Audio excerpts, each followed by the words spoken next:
Hi hello viewers, welcome back to my channel. இந்த வீடியோவில் மதராசி மற்றும் காந்தி கண்ணாடி படங்களோட 7 days total world wide box office collection ரிப்போர்ட்டை தான் பார்க்க போகிறோம். இந்த கலெக்ஷன் ரிப்போர்ட்டை பார்க்கறதுக்கு முன்னாடி இந்த சேனலை சப்ஸ்கிரைப் பண்ணாமல் பார்த்துட்டு இருந்தீங்கன்னா மறக்காமல் சப்ஸ்கிரைப் பண்ணிவிட்டு இந்த வீடியோக்கு ஒரு லைக் பண்ணிக்கோங்க. அப்போ தான் நான் போடுற சினி அப்டேட்ஸ் எல்லாம் உங்களுக்கு உடனுக்குடனே வந்து சேரும். ஏஆர் முருகதாஸ் டைரக்ஷனில் அனிருத் மியூசிக்கில் சிவகார்த்திகேயன், ருக்மணி வசந்த் மற்றும் பலர் நடிச்சிருக்க படம் தான் மதராசி. இந்த படம் தியேட்டர்ஸில் ரிலீஸ் ஆகி ஓரளவுக்கு பாசிட்டிவ் ரிவ்யூஸ் வாங்கி சக்ஸஸ்ஃபுல்லாக ஓடிட்டுருக்கு.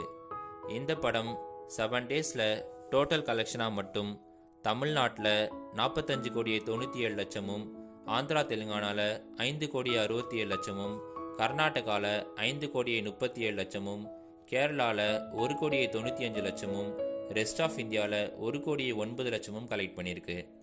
இந்த படம் இந்தியாவில் மட்டும் 54 கோடிக்கு மேலே வசூல் பண்ணியிருக்கு. ஓவர்சீஸை பொறுத்தவரையும் இந்த படம் 24,25,00,000 கலெக்ட் பண்ணியிருக்கு. இந்த மதராசி படம் 7 daysல மட்டும் டோட்டல் வேர்ல்டு வைடாக 84,30,00,000 கலெக்ட் பண்ணியிருக்கு. இந்த கலெக்ஷன் ஒரு ஆவரேஜ் கலெக்ஷன் தான் சொல்ல முடியும். ஏன்னா இந்த படம் இன்னும் 65 கோடிக்கு மேலே வசூல் பண்ண வேண்டியது இருக்குது. வசூல் பண்ணுதான்னு பார்க்கலாம். ஷெரீஃப் டைரக்ஷனில் விவேக் மெர்வின் மியூசிக்கில் KPY பாலா, நமிதா கிருஷ்ணமூர்த்தி மற்றும் பலர் நடிச்சிருக்க படம் தான் காந்தி கண்ணாடி. இந்த படம் தியேட்டர்ஸில் ரிலீஸ் ஆகி நல்ல ஒரு பாசிட்டிவ் ரிவ்யூஸ் வாங்கி சக்ஸஸ்ஃபுல்லாக ஓடிட்டுருக்கு. இந்த படம் 7 daysல மட்டும் தமிழ்நாட்டில் 2,94,00,000, வேர்ல்டு வைடாக 3,12,00,000 கலெக்ட் பண்ணியிருக்கு. இந்த படம் கம்மியான ஷோஸ்லேயே நல்ல ஒரு கலெக்ஷனே பண்ணிட்டுருக்குன்னு சொல்லலாம்.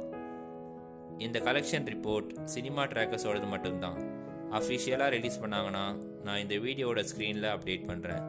அவ்வளோதான் ஃப்ரெண்ட்ஸ் இந்த வீடியோ. இந்த வீடியோ பிடிச்சிருந்தா லைக் பண்ணுங்கள், இந்த சேனலை சப்ஸ்கிரைப் பண்ணிக்கோங்க, உங்கள் ஃப்ரெண்ட்ஸுக்கு ஷேர் பண்ணுங்கள், கமெண்ட் பண்ணுங்கள். தேங்க்யூ.